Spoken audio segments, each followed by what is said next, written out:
Thanks for staying with us here on TVC Breakfast. Now, the Violence Against Persons Prohibition Act, also known as VAPP Act, was enacted in 2015 to address the many incidences of violence against individuals and to provide maximum protection and effective remedies for victims as well as punishment of offenders.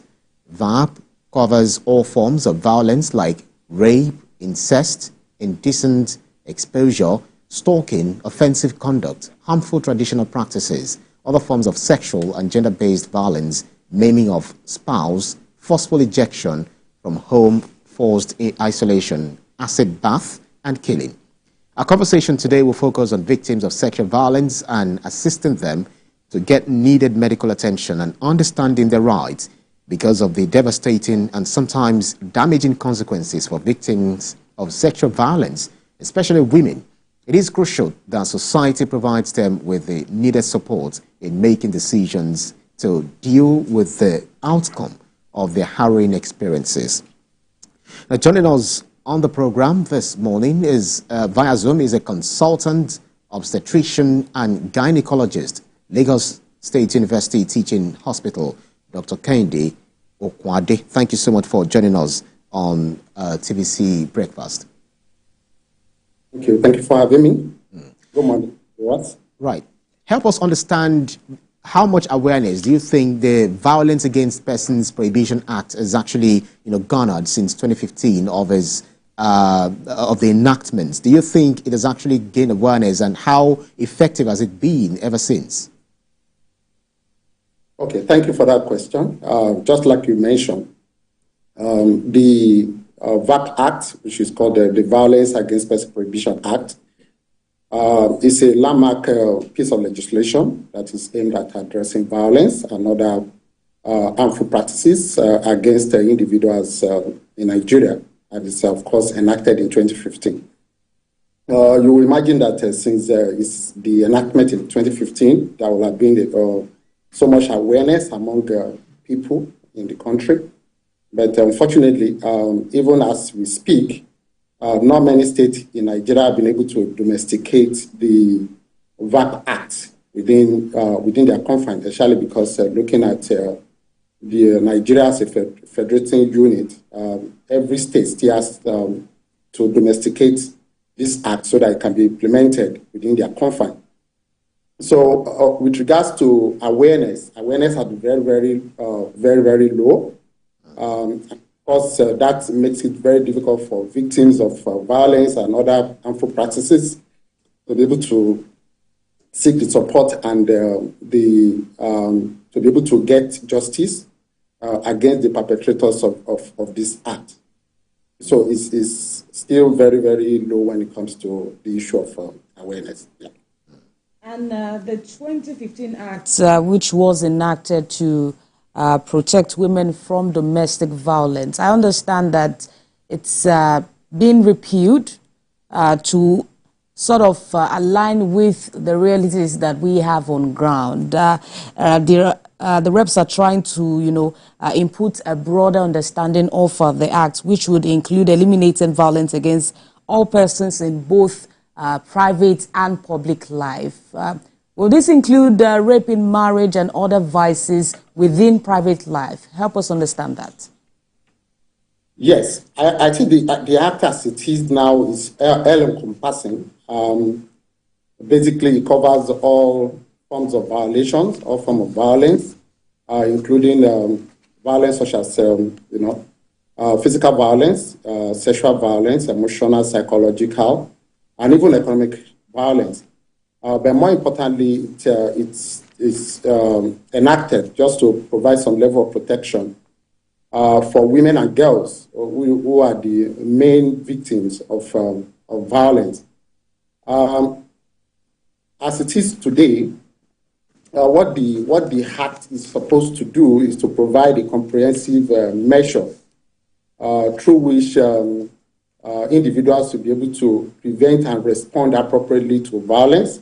Responding appropriately means when you are within that space where violence is occurring, which can be within a known space, which is within the home, perpetrated by people that are known to the victim, such as intimate partners, which can be also be family members, or even within the workplace. And this can be perpetrated by acquaintances or colleagues at work, and in public spaces, which can include strangers that are completely unknown to the victim. So the most important thing is for victims to recognize when they are victim of such, or when they are exposed to such situation, and to be able to identify where such issue will be reported, so that the action can be taken to mitigate the consequences of this act, because the consequences can be profound, which can range from some kind of a physical effect. It can also affect the mental well-being of the victim, and at the same time, it can affect the overall quality of life of the victim. So the act as it is now is all-encompassing, but the most important issue is about domestication in different states of the country, because it's still a federal act. And of course, once it's domesticated, then of course we then need to go through the second phase of making it implementable, which is still a long way from here. This seems to happen in different phases. There is the commission of that crime against the other gender. There is the punishments of the same crime. And another thing is, okay, if justice is served, how do we think we can help victims of sexual violence, by assisting them to get needed medical attention and understanding their rights? Yeah, the most important way we can help is is part of what we are doing here today, is this public campaign, public awareness campaign, so that individuals are able to understand, to identify when they are in such situation, and to be able to seek appropriate help, and of course to know where the help can be sought. And of course, after such, because like I mentioned, the effect of violence, of domestic violence, of gender-based violence, can range from physical effects, such as, of course, injuries, and of course, physical injuries, and it can also be mental health effect. And at the same time, it can also have an effect on the overall quality of life. So more importantly, it is for the victim to be able to know when they are in such situation, to know where they can get the help that they need. And of course, where they can get the help, so that people that we attend to them, such as doctors, such as psychologists, such as social workers, and even the law enforcement agency, will show some level of empathy, so that they don't put the victim in a situation where the victim feel that the act is their own fault, so that subsequently other victims will be able to get the help that they need without feeling victimized or feeling stigmatized at the end of the day. So help us understand, in the line of duty, I'm sure you see this kind of cases every day. What is the prevalence? How much of these cases do you see on a daily basis, and what's the line of action that you take when you notice some of these signs? And also, these victims, are they usually willing to help interrogation, help investigation, and other things? Yes, thank you for that question. Gender-based violence can come in different forms. It can be domestic violence, which can be perpetrated by somebody that is known to the victim, like I mentioned earlier. It can be an intimate partner, like the spouse. It can even be, family members, and it can come in the form of rape, sexual assault. It can be in the form of sexual harassment, even in the workplace. So, more importantly, when such situation come, especially when it involves some form of physical injury, like in the case of rape and assault, and they present to the hospital, to the healthcare providers, the next point of action for us as healthcare providers is to ensure that we'll treat all physical injuries, because that can be life-threatening sometimes. Some victims come with, with very debilitating, very life-threatening physical injury. So that needs to be taken care of. Then after that, of course, there are other issues that come with that, like, issue of, sexually transmitted infection, which, the perpetrators could introduce into the victim. So that needs to be taken care of in terms of, treatment, preventing such from occurring. And of course, we also need to look at providing some support in form of psychological, social support for victim, and of course, also escalating it to the level of the law enforcement agency, depending on what the victim desires. Because sometimes, just like we have seen, a lot of victims don't even want it reported. But on us is for us to actually allow them to be able to see the reason why such issues should be reported, because if they keep quiet, then of course others will fall victim. We also fall victim under the same circumstance, which more often than not, they understand. So it's quite common. It's quite common, at least in terms of rape and sexual assault. Usually from every point in time, at least you tend to see at least 1 or 2 cases every month. But of course, it goes beyond what the rape and sexual assault. It goes to things like Afro-traditional practices, which is still quite prevalent in Nigeria. A lot of girls and women are still exposed to female genital mutilation, to harmful, widowhood rights, where women are made to drink the water that was used to bathe the corpse of the husband. Yeah. So all this can be, these are gory things that we may not be able to talk about on screen, but they happen every day in Nigeria. And that is part of what we are trying to curb and prevent from occurring. But more importantly, education of the potential victim is the most important thing. And of course, going beyond girls and women, everybody can be a victim, even men and boys. That's right. But we know that the most affected, group of people are actually, women and girls, especially in Nigeria. That's right. So I would like to, for you to talk particularly about, because one of the violence that actually happened, the perpetration of such violence is that of the sexual violence, where at the end of the day you find a lady, ending up getting pregnant. What do you think should be done in that regard?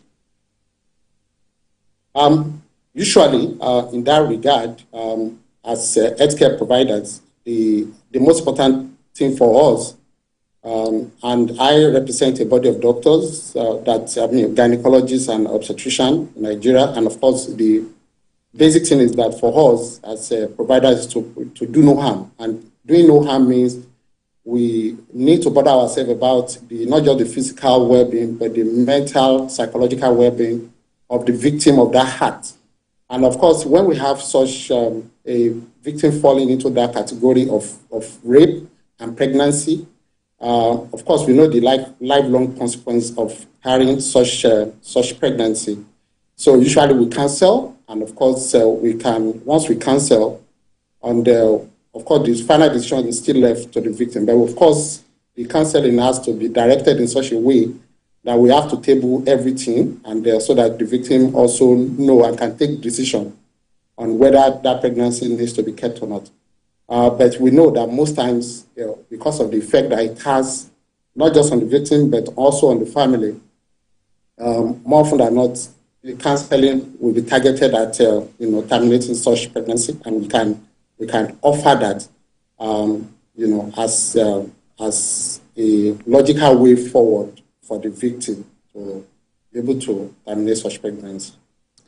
So I understand that we're having this discussion on gender-based violence, but this is also a good opportunity to highlight some of the violences or form of violences that even the male gender faces, like you mentioned earlier.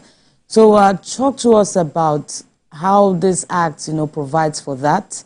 And if it doesn't, what would be the first call for victims of domestic violence, especially the men?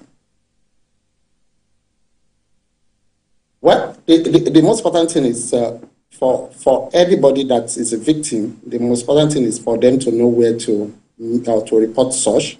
And of course, where to present, especially when there are physical injuries. The hospitals in Lagos, especially the tertiary hospitals, have provision for taking care of victims of assault, and that is that can be gotten from both Lagos University Teaching Hospital and even Lagos State University Teaching Hospital. There is actually a body, Lagos State University Teaching Hospital, that is actually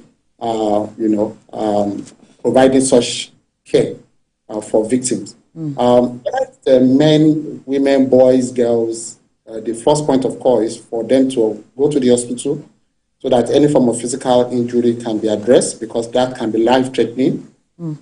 Then of course, appropriate referral can then be made to other agency or to other providers, such as, like I mentioned, that they need to provide some psychological support, some social support for such victim, because sometimes, like I mentioned, such issue can occur in the home. So such victim can actually be provided with shelters. So you need some kind of social support for them. That's because right. They cannot go to that same environment where the act was perpetrated. So they need to be provided with that support.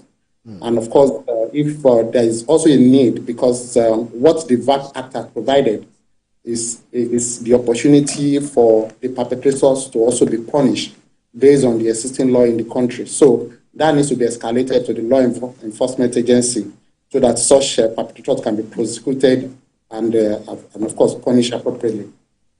All right, so very quickly before we let you go, is there any link between sexual violence and the increasing rates of maternal mortality? Yes, definitely, there is, because like I mentioned, the primary victims of sexual violence or domestic violence, as the case may be, are actually girls and women most times, at least disproportionately in our own context. More often than not, up to 99% of cases in Nigeria, actually, this act actually targeted at women and girls. That's right. So more importantly, if such people get pregnant, because of the stigma and victimization that is associated with such kind of, in our context, they will say it's an abomination for you to carry such pregnancy. People will probably ostracize you. They become a social isolate. And of course, that can we have seen victims of such that have committed suicide, and just because they got pregnant because of that act. So basically, our own strategy is to make out, of course, because we know that when such people get pregnant, no matter what you tell them, they're not going to carry that pregnancy. They will not carry. Even if you don't provide them with the help they need, if you turn them away, they go to quack and they mess them up, they damage them, and of course that contributes to the maternal mortality figure that we have in the country. So our own strategy as a group of professionals is to provide that, give them that in a very safe way, so that we can preserve the sanctity of life, which is the oath.